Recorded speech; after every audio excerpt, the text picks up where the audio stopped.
নমস্কার, নিউজ ভ্যানগার্ডের পর্দায় আপনাদের সবাইকে স্বাগত জানাই। আমি সৌম্য। নজর রাখবো এখনকার বিশেষ বিশেষ খবরের দিকে।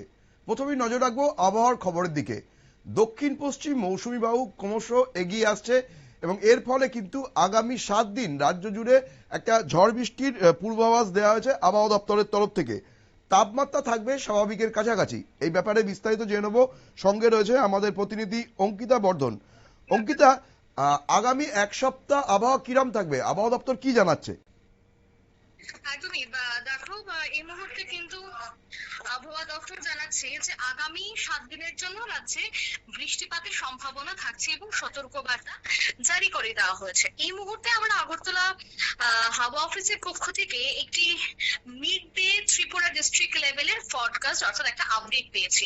আর সেই আপডেটেই কিন্তু আগরতলা হাওয়া অফিস তুলে ধরেছে যে একেবারে 12 তারিখ থেকে 17 তারিখ পর্যন্ত রাজ্যের জন্য কিন্তু সতর্কবার্তা থেকে যাচ্ছে।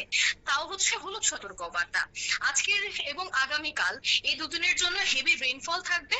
তারপরে কিন্তু বজ্র বিদ্যুতের জন্য 15, 16 এবং 17 এই 3 দিন কিন্তু হলুদ সতর্কবার্তা থাকবে। বাকি 18 এবং 19 এই দুটি দিন হালকা থেকে বিক্ষিপ্ত বৃষ্টিপাতের সম্ভাবনা এখনো পর্যন্ত দেওয়া হয়েছে, তবে 18 এবং 19-এর জন্য কোনো সতর্কবার্তা নেই। মোট যে 7 দিন, সেই 7 দিনের জন্য যে বৃষ্টি গোটা রাজ্য জুড়েই থাকবে বা রাজ্যের বেশ কয়েকটি জেলায় যে বৃষ্টি থাকবে সে কথাই কিন্তু এই মুহূর্তে আগরতলা হাওয়া অফিস বলে দিয়েছে।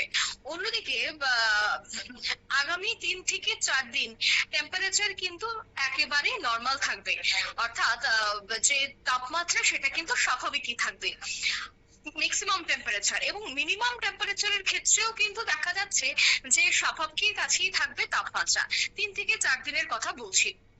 অন্যদিকে তুমি যে কথাটা বলছিলে যে মৌসুমী বায়ু, একদমই দেখো, এই মুহূর্তে কিন্তু এর জেরেই গোটা দেশ, বিশেষ করে পশ্চিমবঙ্গেও কিন্তু বৃষ্টি ইতিমধ্যেই প্রবেশ করে ফেলেছে।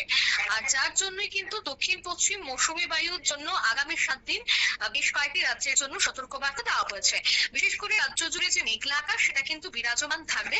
তবে আজ সকাল থেকে দেখো একটা তপ্তরোদ থাকলেও বেশ কয়েকটি জায়গায় কিন্তু আংশিক মেঘলা আকাশ থাকে।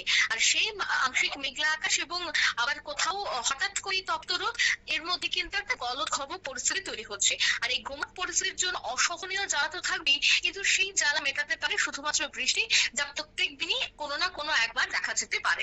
এছাড়া আবহাওয়া দপ্তর জানাচ্ছে যে দক্ষিণ পশ্চিম মৌসুমী বায়ু আরো অগ্রসর হচ্ছে বেশ কয়েকটি জায়গায়, যার ফলে আজ যেহেতু শুক্রবার, আজ থেকে আগামী 3 দিনে কিন্তু বেশ কয়েকটি জায়গায় মৌসুমী বায়ুর অগ্রগতিটা অনেকটাই বেড়ে যাবে।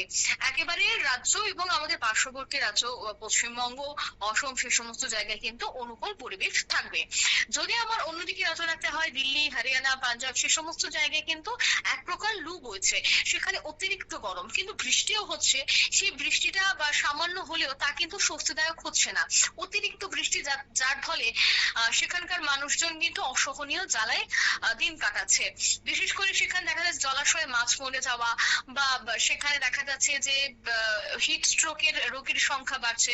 এই সবটা মিলিয়ে কিন্তু বলা যায় যে উত্তর পূর্বের আবহাওয়া যথেষ্ট অনুকূল রয়েছে। সবটা মিলিয়ে আগামী 7 দিনের যে বুলেটিন সেটা তুলে ধরলাম। ধন্যবাদ অঙ্কিতা। আমরা কথা বলে নিচ্ছিলাম আমাদের প্রতিনিধি অঙ্কিতা বর্ধনের সাথে। আগামী 7 দিন আবহাওয়া কি থাকবে সেটা আমরা তুলে ধরলাম। আগামী কয়েকদিন গলদঘর্ম অবস্থার পাশাপাশি কিন্তু ঝড় বৃষ্টিও হবে বিভিন্ন জায়গায়, ফলে কিন্তু একটা মনোরম পরিবেশ থাকার সম্ভাবনা রয়েছে। নজর রাখবো পরবর্তী সংবাদের দিকে। তার আগে নিয়ে নেবো ছোট্ট বিজ্ঞাপন বিরতি।